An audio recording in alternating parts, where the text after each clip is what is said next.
all started on that day. Wait. Tell us a bit about yourself first. Oh, okay. So, I used to live in Bristol. Well, I still do when we're not on term time. And I was just searching around for all the universities around me, you know, living by myself and away from my family and friends. I might just turn insane.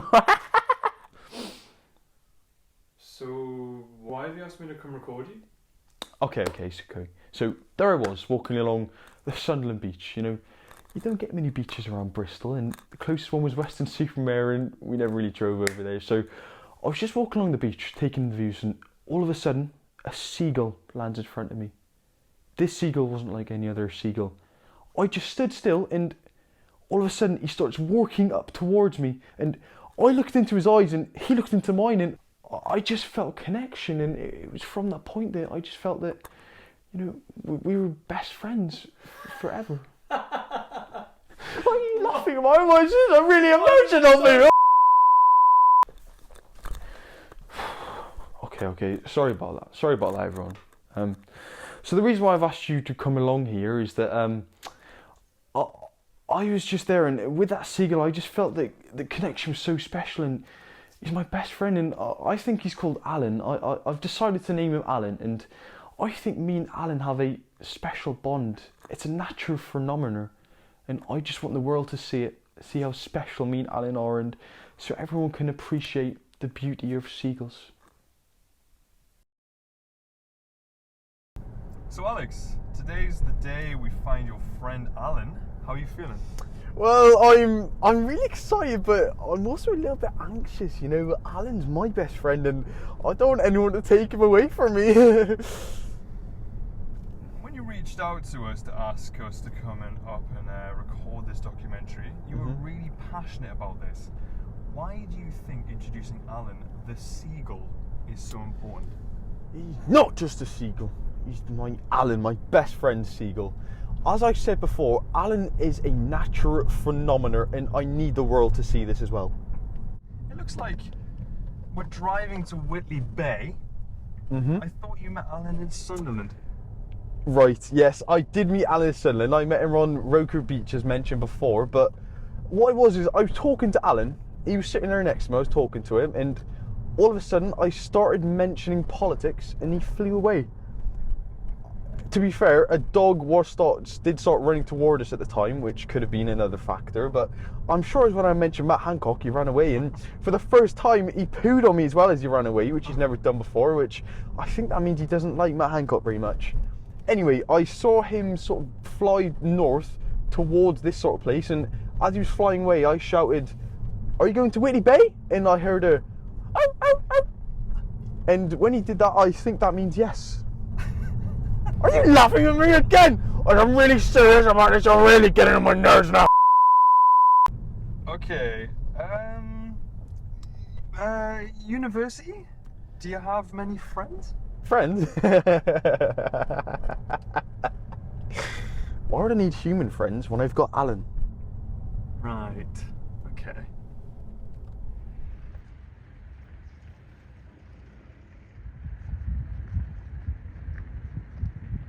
So hey guys, here we are on the beautiful northeast coastline. It's a beautiful day out here. Alan loves the sun. Fortunately there's no sun today, but I feel it's going to come out, and whatever the weather, Alan's always there. So how are we going to find Alan? Just sniff the air. Sniff the air right now. Yeah. Are you sniffing? Sniff? Yeah, it smells like the sea. No, it smells like Alan. That's what it smells like, Alan. When you're best friends with someone, you have a connection. I can smell Alan in the air right now, and do you hear that? Do you hear that? I do, actually. That sounds like Alan. Let's go.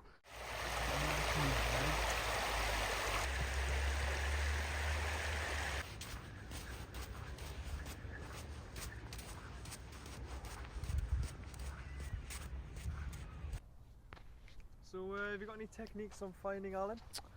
I'm just thinking we're going to carry along, and I just know there's going to be something which Alan's left for me. He just does that all the time. Oh! You see that? What is it? I think Alan's left me a flower. You think Alan's left you flowers? Oh my god, oh my god, I think... Oh my god, he's around here. I know he's around here, I can feel it. Alan!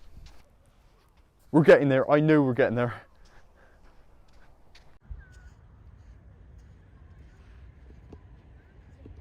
Oh my god.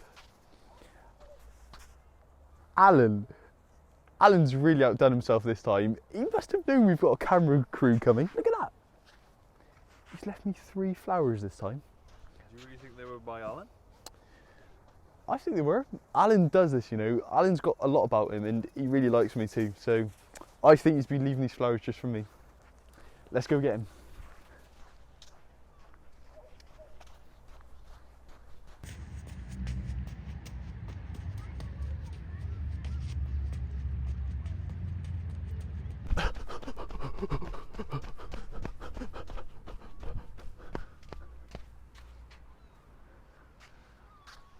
Alan!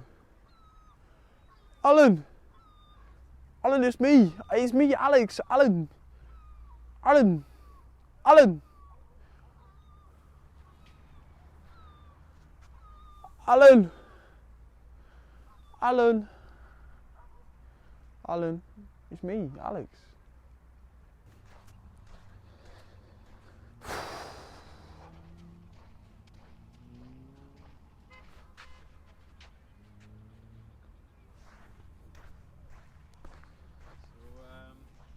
We've been walking a while now. You got any other ways of getting Alan's attention? I do have one more way, one which I'd never normally bring out, but I think right now we're gonna have to use it. Bear with me. Oh, oh, oh, oh, oh, oh, oh, oh, oh.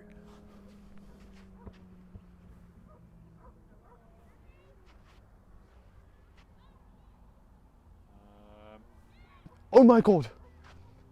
Alan! Alan! Alan! Alan! Alan!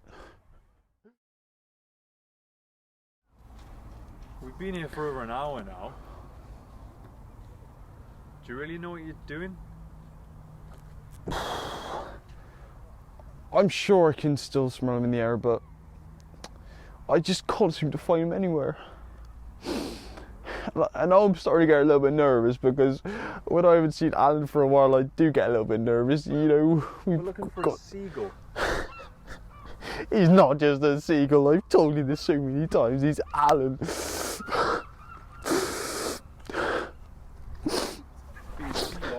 Cut the cameras. Cut the cameras.